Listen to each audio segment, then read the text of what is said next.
Hey guys, welcome back to the channel. Today's going to be a short video. CoolerMaster actually requested me to do this. They wanted me to show the installation of their 360mm radiator into the MB500 and 30p chassis. And yeah, that's it. Let's get right into it. So first you need to take off the front panel cover by pulling it from the bottom, exposing the 3 pre-installed fans. Remove the pre-installed fans so you can mount your radiator.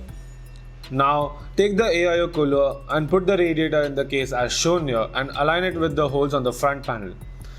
Now place the fans in the front, sandwiching the front panel between the radiator and the fans.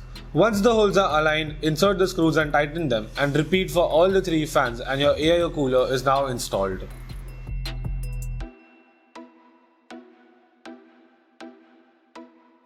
So thank you for watching the video. Like if you like it, subscribe to the channel if you are new. Thank you CoolerMaster for allowing me to do this video, and I shall catch you all in the next one.